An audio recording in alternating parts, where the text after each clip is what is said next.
നമ്മുടെ പോർട്ടിലേക്ക് സാർ ആദ്യമായിട്ടാണല്ലോ വരുന്നത്. അതെ, അപ്പൊ എങ്ങനെയായിരുന്നു നമ്മുടെ പോർട്ടിലെ എക്സ്പീരിയൻസ്? നമുക്ക് വാട്ടർ സല്യൂട്ടൊക്കെ നൽകി സ്വീകരിച്ചു. പൈലറ്റ് ക്യാപ്റ്റൻ നിർമ്മൽ സക്കറിയ ഉണ്ടായിരുന്നു ഷിപ്പിനെ ഗൈഡ് ചെയ്യാനായിട്ട്, ബെർത്തിങ്ങിലേക്ക് ബെർത്തിലെ കൊണ്ടുവരാനായിട്ട്. അങ്ങനെ ഒരു പൊസിഷൻ അവിടെ മാർക്ക് ചെയ്ത് വെച്ചിരിക്കും. ആ പൊസിഷനിൽ നിന്നാണ് നമ്മൾ അവിടെ നിന്നാണ് നമ്മളെ പൈലറ്റ് പോർട്ടിൽ നിന്നുള്ള കമ്മ്യൂണിക്കേഷൻ സിംഗപ്പൂരിൽ നിന്ന് കിട്ടുമോ? അതെങ്ങനെയാ സാർ അത്? പുറപ്പെടുമ്പോൾ തന്നെ നമുക്കൊരു ക്ലിയർ പിക്ചർ ഉണ്ടായിരുന്നു.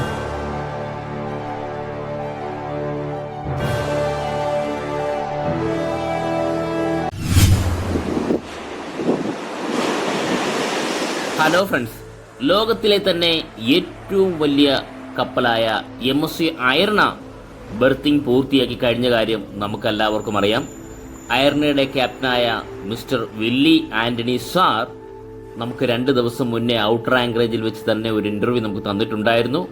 അതിനുശേഷം നമ്മുടെ പോർട്ടിൽ വന്നതിന് ശേഷം പോർട്ടിൻ്റെ എക്സ്പീരിയൻസ് നമ്മളുമായിട്ട് പങ്കുവയ്ക്കുന്നു.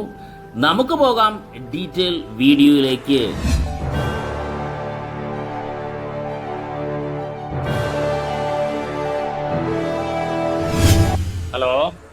ഹലോ സാർ, നമസ്കാരം. നമസ്കാരം. ആ സാർ ഫ്രീ ആയോ? പറയൂ. 1-2 കോളുകൾ വന്നു, പറയൂ. ആണോ? സാറേ, ഇപ്പൊ ഞാൻ ചോദിച്ചത് നമ്മുടെ പോർട്ടിലേക്ക് സാർ ആദ്യമായിട്ടാണല്ലോ വരുന്നത്. അതെ. അപ്പൊ എങ്ങനെയായിരുന്നു നമ്മുടെ പോർട്ടിലെ എക്സ്പീരിയൻസ്? ഫുഡിന്റെ വളരെ വളരെ നല്ല എക്സ്പീരിയൻസ് ആണ്.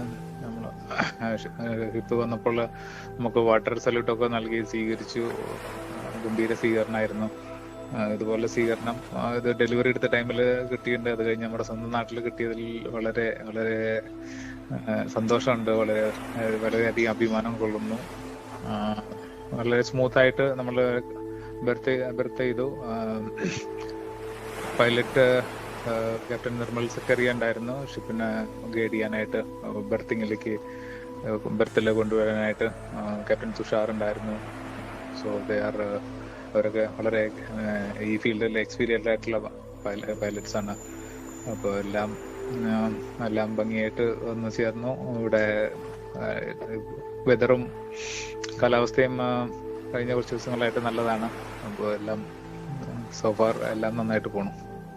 അതെ, അപ്പൊ നമ്മള് സാറിപ്പോ ലോകത്തിലെ എനിക്ക് തോന്നുന്നു ലോകത്തിലെ ഏറ്റവും വലിയ പോർട്ടുകളിലാണ് എല്ലാ പ്രാവശ്യവും സാർ ഇങ്ങനെ പോയിക്കൊണ്ടിരിക്കുന്നത്, ശരിയല്ലേ? അപ്പൊ അങ്ങനെ വരുമ്പോൾ ഇപ്പൊ നിലവില് ഞാൻ നേരത്തെ പറഞ്ഞതുപോലെ എനിക്ക് തോന്നുന്നു നമ്മുടെ ഈ പറയുന്ന പോർട്ടിൽ നിന്നും ഇന്റർനാഷണൽ സീ റൂട്ട് എന്ന് വേണമെങ്കിൽ പറയാം. അങ്ങനെ പറയുവാണെങ്കിൽ 10 നോട്ടിക്കലും അകലേ ഉള്ളൂ. അത് ശരിയല്ലേ സാർ? നമ്മൾ വന്നപ്പോ സാറിനത് ഫീൽ ആയില്ലേ? വളരെ വേഗത്തിൽ കയറാൻ പറ്റുന്നുണ്ടോ? അത് അതെ, നമുക്ക് ഡൈവേർട്ട് ചെയ്ത് പോകണ്ട. നമ്മുടെ മെയിൻ ഇന്റർനാഷണൽ ഇതിന്റെ ചാനലിന്റെ അടുത്ത് തന്നെയാണ് ഇത്. ഒരു പോസിറ്റീവ് ഇത് ഇപ്പോഴും എപ്പോഴും ഉണ്ടായിരിക്കും, അതില് സംശയമില്ല. അപ്പൊ ഇവിടുത്തെ നമ്മളെ ടഗിന്റെ ആയാലും പൈലറ്റ് ആയാലും ഒരു നല്ലൊരു അനുഭവം തന്നെയല്ലേ? സാറിന്റെ കൊളീഗ് സാറും ഇതിലുണ്ടെന്ന് കഴിഞ്ഞ് നമ്മളൊരു വീഡിയോയിൽ സാറ് പറയുണ്ടായിരുന്നു. എന്റെ very close friend captain Nirmal Zacharia, ഞങ്ങൾ ഒരുമിച്ച് ഉണ്ടായിരുന്നതാണ്.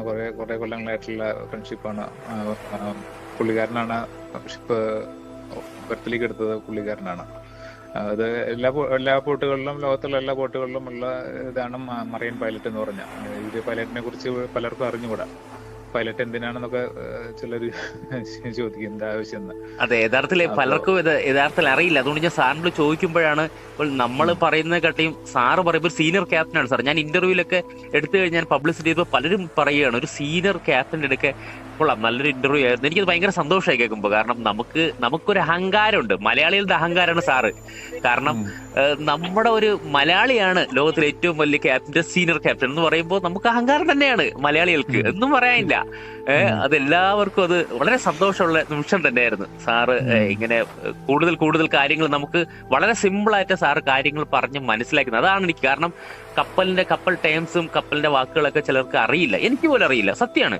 പക്ഷെ സാറ് ഞാൻ ചോദിച്ചപ്പോ വളരെ സിമ്പിൾ ആയിട്ട്, സാധാരണ ഒരു ആളോട് സംസാരിക്കുമ്പോൾ, അറിയാത്തവരോട് സംസാരിക്കുമ്പോൾ നമ്മൾ ഇതിന്റെ ഷിപ്പിങ്ങിന്റെ ഫുള്ള് ടൈമൊക്കെ വെച്ച് യൂസ് ചെയ്ത് സംസാരിച്ചു കഴിഞ്ഞാല് അത് വലിയ കാര്യമില്ല, അവർക്ക് മനസ്സിലാവില്ല. അതിലും നല്ലത് നമ്മൾ സിമ്പിൾ ആയിട്ടുള്ള മനസ്സിലാവുന്ന രീതിയിൽ പറയാ.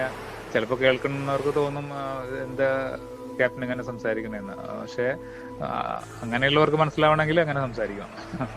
അതെ അതെ. ഞാൻ വേറൊരു കാര്യം സാർ ചോദിക്കുന്നു. നമ്മളെ ഈ കപ്പൽ ചാൽ എന്ന് പറഞ്ഞ പൊസിഷൻ നമുക്ക് അവിടെ ഉണ്ടല്ലോ. അപ്പോൾ നമ്മുടെ ഈ പോർട്ടിലെ പൈലറ്റ് കപ്പൽ ചാലിൽ എത്തുന്നതിന് മുന്നെയാണ്, ഞാൻ വീഡിയോയിൽ ഞാൻ ഷൂട്ട് ചെയ്തിട്ടുണ്ട്, കപ്പൽ ചാലിൽ എത്തുന്നതിന് മുന്നേ ആണോ ക്യാപ്റ്റൻ നമ്മുടെ പോർട്ടിലെ പൈലറ്റ് കപ്പലിൽ പ്രവേശിക്കുക, അത് കപ്പൽ ചാലിൽ എത്തിയതിന് ശേഷമാണോ, എങ്ങനെയാ സാർ അത്?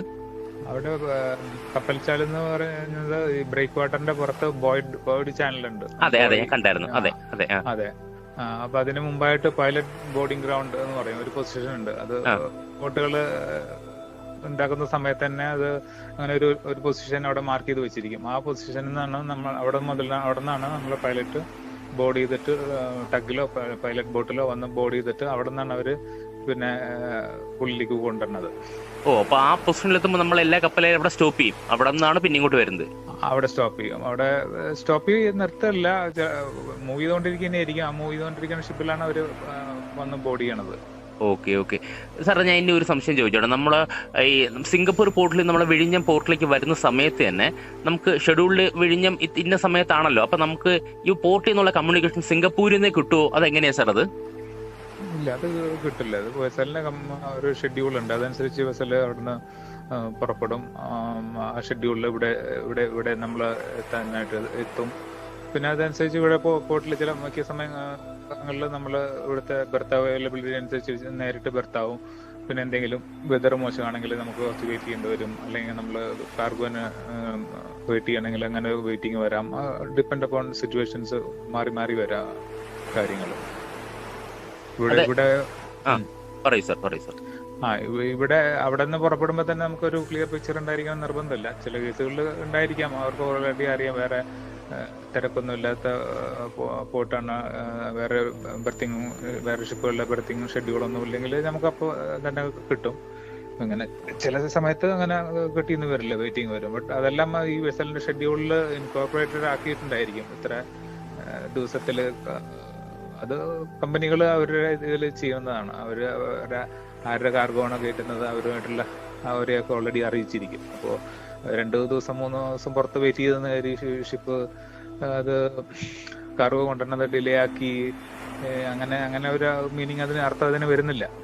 അതായത് എനിക്ക് തോന്നുന്നു നമ്മളെ വിഴിഞ്ഞം പോർട്ട് ഒരു ട്രാൻസ്ഷിപ്മെന്റ് പോർട്ട് ആയതിനാൽ ഫീഡർ വെസൽ ധാരാളം നമുക്ക് പുറത്ത് തന്നെ ഉണ്ടായിരുന്നു. 4-5 ഷിപ്പ് MSC ആയിരുന്നെങ്കിൽ ഇപ്പോൾ ഉണ്ടായിരുന്നു. അപ്പോൾ ഫീഡർ വെസലിലേക്ക് കൊണ്ടുവരുന്ന കാർഗോസ് വിഴിഞ്ഞത്ത് വെച്ചതിന് ശേഷം പോർട്ടിലാക്കിയതിന് ശേഷം ചിലപ്പോൾ ഈ കാർഗോ സിംഗപ്പൂരോ അല്ലെങ്കിൽ വേറെ ഏതെങ്കിലും പോർട്ടിലേക്ക്, നെതർലൻഡിൽ വേറെ ഏതെങ്കിലും പോർട്ടിലേക്ക് പോകേണ്ട ചിലപ്പോൾ ആയിരിക്കാം. അപ്പോൾ ചിലപ്പം എങ്ങനെ കാർഗോസ് വന്നാലായിരിക്കും നമ്മുടെ അൾട്രാ ലാർജ് വെസൽ വരുമ്പോൾ അത് കൂടുതലായിട്ട് നമുക്ക് ലോഡ് ചെയ്യാനായി സാധിക്കും. അതിനും വേണ്ടി നമുക്ക് വെയിറ്റ് ചെയ്യേണ്ടി വരില്ലേ അങ്ങനെ? അത് ഇതറിയും. ഇപ്പൊ ഞാൻ കേട്ട അനുസരിച്ച് കൊളംബോയിലും അവിടെയും കഞ്ചഷൻ ഉണ്ട്. അപ്പൊ അവിടെ പോകേണ്ടായിരുന്ന ഷിപ്പുകൾ ഇവിടേക്ക് വന്നെന്ന് തോന്നുന്നു. അപ്പൊ അതിന്റെ ഒരു ഇതൊക്കെ ആയിരിക്കാം. കൂടുതലായിട്ട് അതിനെപ്പറ്റി അറിയില്ല. പിന്നെ ഈ പറഞ്ഞ പോലെ ഫീഡർ വെസൽസ് കൊണ്ടുവന്ന് കഴിഞ്ഞിട്ട് പിന്നെ മദർ വെസൽസ് വന്നിട്ട് അത് എടുത്തിട്ട് കൂടുതൽ ദൂരമുള്ള പോർട്ടുകളിലേക്ക് അവരെ കൊണ്ടുപോകാം. അപ്പൊ മിക്ക കേസുകളിലും കാർഗോ അതിന് റെഡി ആയിട്ട് തന്നെ പോർട്ടിൽ തന്നെ ഉണ്ടായിരിക്കും, നമ്മൾ എടുത്ത് കൊണ്ടുപോയാൽ മതി. പക്ഷെ പോർട്ടുകളിൽ അധികം ഷിപ്പുകൾ വന്ന് അവരുടെ അതനുസരിച്ച് അവർക്ക് ഓപ്പറേഷൻസ് വേറെ എന്തെങ്കിലും ഡിലേ ഒക്കെ വന്നു കഴിഞ്ഞാൽ മാത്രമാണ് പിന്നെ അങ്ങനെ വെയിറ്റിംഗ് ഒക്കെ വരിക. അല്ലെങ്കിൽ പിന്നെ ഞാൻ പറഞ്ഞ പോലെ കാലാവസ്ഥയുടെ എന്തെങ്കിലും കാരണമൊക്കെ ആയിരിക്കും. അത് മാത്രമല്ല സാർ, ഞാൻ കേട്ടുള്ളതാണ്, എനിക്ക് തോന്നുന്നു തിരമാലയുടെ ശക്തി, അതായത് നമ്മളെ ബ്രേക്ക് വാട്ടറിന്റെ പുറത്ത് 2 മീറ്ററിന് പുറത്തേക്ക് തിരമാല വന്നു കഴിഞ്ഞാൽ കപ്പല് നമ്മുടെ ഈ പറയുന്ന പോർട്ടിൽ നിന്ന് മാറ്റണം എന്ന് അങ്ങനെ ഒരു നിയമം എന്തെങ്കിലും ഉണ്ടോ സാർ? എനിക്കറിയില്ല. എനിക്കും അതിനെ കുറിച്ച് അറിയില്ല. ഓരോ പോർട്ടുകൾക്ക് അവരുടേതായ സേഫ്റ്റി പ്രിക്കോഷൻസും കാര്യങ്ങളും ഉണ്ടായിരിക്കും. അത് ഓരോ പോർട്ടിനെ ഡിപ്പെൻഡ് ചെയ്തിരിക്കും അല്ലേ? കമ്പനിക്കും ഉണ്ട്. അത് ഇത്ര സ്പീഡിൽ കൂടുതൽ വിൻഡ് കാറ്റടിക്കുകയാണെങ്കിൽ ഉള്ളിലേക്ക് പോകണ്ടെന്നുള്ള ഇൻസ്ട്രക്ഷൻസ് റൂൾസ് കമ്പനിക്കും ഉണ്ട്. അല്ല, ഞാൻ പറഞ്ഞ നമ്മളിപ്പോ ഒരു കപ്പല് ബെർത്ത് ചെയ്ത് നിർത്തിയിട്ടുണ്ട്, ബെർത്തിങ്ങിലാണ്. പക്ഷെ പുറത്ത് നല്ല കാറ്റും ബ്രേക്ക് വാട്ടറിന്റെ പുറത്ത്, ബ്രേക്ക് വാട്ടറിനകത്ത് ഒരിക്കലും വരില്ലല്ലോ, ബ്രേക്ക് വാട്ടറിന്റെ പുറത്ത് തിരമാലയുടെ പവർ കൂടുതൽ, ശക്തി കൂടുതലാണ്, കാറ്റും കൂടുതലാണെങ്കിൽ ഈ ബെർത്ത് ചെയ്തിരിക്കുന്ന കപ്പല് പോർട്ടിന് പുറത്തേക്ക് പോകാൻ ചാൻസ് ഉണ്ടോ എന്നാണ് ചോദ്യം. അതുകൊണ്ട് അതിപ്പോ കാറ്റ് എന്ന് ഞാൻ പറയുന്നല്ലേ, ഞാനിപ്പോ ഒരു വേർഡ് സൈക്ലോൺ യൂസ് ചെയ്യുകയാണെങ്കിൽ അല്ലെങ്കിൽ സ്റ്റോം യൂസ് ചെയ്യുകയാണെങ്കിൽ, ഒരു സൈക്ലോൺ അല്ലെങ്കിൽ സ്റ്റോം ഷിപ്പിന്റെ പോർട്ടിന്റെ അടുത്തൂടെ പാസ് ചെയ്ത് പോകുന്നുള്ള ഒരു ഇൻഫർമേഷൻ ഉണ്ടെങ്കിൽ എപ്പോഴും സേഫ് എന്ന് പറഞ്ഞു കഴിഞ്ഞാൽ ഷിപ്പ് അവിടെ നിന്ന് അൺമോർ ചെയ്ത് പുറത്തേക്ക് സീയിലേക്ക് പോവാണ്. ആ ഷിപ്പിനും പോർട്ടിനും സേഫ്. അത് അങ്ങനെ ചെയ്യണത് അത് അങ്ങനത്തെ സിറ്റുവേഷനിൽ നോർമലാണ്. അത് ഒരു പുതുമയുള്ള കാര്യമല്ല.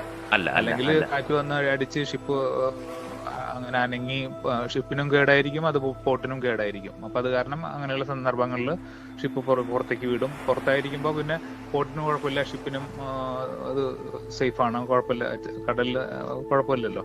അതെ അതെ അതെ അതെ, അത് ഞാൻ കേട്ടിട്ടുണ്ട്. അതാണ് ഞാൻ സാറിനോട് കൺഫേം ചോദിച്ചത്. കാരണം നമുക്കറിയില്ല, ഇത് ഞാൻ കേട്ടിട്ടുള്ളതാണ്. ഇങ്ങനെ തിരമാലയുടെ അല്ലെങ്കിൽ സാർ പറഞ്ഞ ഫോർ എക്സാമ്പിൾ സൈക്ലോൺ ഇങ്ങനെ വരുവാണ് എന്തെങ്കിൽ ഇതിന്റെ ദൂരെ കൂടി ആയാലും പോയി കഴിഞ്ഞാൽ ഇങ്ങനെ ഏത് പോർട്ടിലായാലും കപ്പൽ പുറത്തേക്ക് പോകും എന്ന് ഞാൻ കേട്ടേ ഉള്ളൂ. എനിക്ക് അതിന് ഡീറ്റെയിൽ ആയിട്ട് അറിയില്ല. അതുകൊണ്ടാണ് സാറിനോട് ചോദിക്കുമ്പോൾ സാറ് ധാരാളം പോർട്ടിൽ പോയിട്ടുള്ളതുകൊണ്ട് എപ്പോഴായാലും ആ ഇൻഫർമേഷൻ സാറിന് കൺഫേം ആവുമല്ലോ. അതുകൊണ്ട് ഞാൻ ചോദിച്ചത്. അപ്പം നമ്മൾ ഇപ്പം നിലവിൽ കാർഗോസ് എനിക്ക് തോന്നുന്നു എനിക്കൊരു 4000 TEU ആണ് ഇവിടെ അൺലോഡ് ചെയ്യുക. എങ്ങനെ എത്രയാന്ന് എനിക്ക് അറിയില്ല. എത്രയാ സാർ അത്?